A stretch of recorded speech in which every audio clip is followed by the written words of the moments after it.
खाने का कोई सामान ऑर्डर कर सकता है, कोई भी कंज्यूमेबल आइटम ऑर्डर कर सकता है, उसके घर पे पहुंच जाता है। तो गरीब आदमी का पीडीएस का राशन भी उसके घर पे पहुंचे, इसके लिए मुख्यमंत्री जी ने एक योजना बनाई थी और इस पर हम बात कर चुके हैं कि किस तरह से उसने कैसे केंद्र सरकार ने इस पर रोक लगवा दी थी। हालांकि उनका कोई अधिकार नहीं था, राशन बांटने का काम राज्य सरकार तय करती है। कल भारत सरकार की एक और चिट्ठी आई है, उसमें मोटे तौर पे 2 बातें लिखी हैं। उसमें लिखा है, प्रधानमंत्री जी ने लिखवाया है कि आपका गरीब लोगों को घर घर जाकर राशन बांटने का प्रपोजल रिजेक्ट किया जाता है। हमने तो प्रपोजल भेजा ही नहीं था, ये तो राज्य सरकार के अधिकार है कि वो कैसे बांटेगी। और सबसे महत्वपूर्ण बात, प्रधानमंत्री जी ने दिल्ली सरकार को चिट्ठी लिखवाई है कि गरीब लोगों का राशन उनके घर क्यों नहीं पहुंचाया जा सकता है। भले ही पिज्जा पहुंच जाता हो, लेकिन गरीब लोगों का घर का उनका राशन नहीं पहुंचाया जा सकता, ये प्रधानमंत्री जी कह रहे हैं।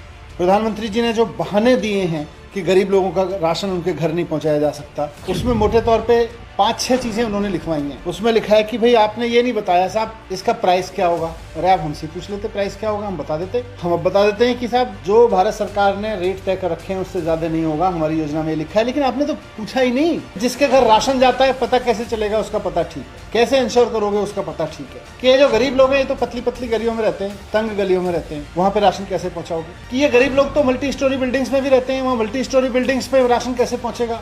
कोई आदमी 3rd फ्लोर पे रहता होगा, वहाँ राशन कैसे पहुंचेगा। कोई 2nd फ्लोर पे रहता होगा, कोई 4th फ्लोर पे रहता होगा, वहाँ राशन कैसे पहुंचेगा। इससे भी और ज्यादा फनी बहाने हैं, राशन वाली गाड़ी खराब हो गई तो राशन कैसे पहुंचेगा। मैं कई बार सोचता हूँ, हंसी आती है प्रधानमंत्री जी के इन बहानों पर कि क्या क्या बहाने ढूंढने पड़ रहे हैं कि गरीब आदमी के घर राशन ना पहुंचे। मैं पूछना चाहता हूँ प्रधानमंत्री जी से कि आप हर वक्त इतने झगड़ालू मूड में क्यों रहते हैं। देश में पहली बार इतना झगड़ने वाला प्रधानमंत्री देखा है 75 साल के इतिहास में, जो सुबह शाम राज्यों से झगड़ने में लगा रहता है, किसी से भी झगड़ने में लगा रहता है। प्रधानमंत्री जी आप झगड़ालू प्रधानमंत्री हैं क्यों। ये चिट्ठी में पढ़ रहा था तो मुझे लग रहा था कि एक दिन आप उठे होंगे सुबह सुबह, 2 दिन पहले आपने लिस्ट देखी होगी आज किससे झगड़ना है।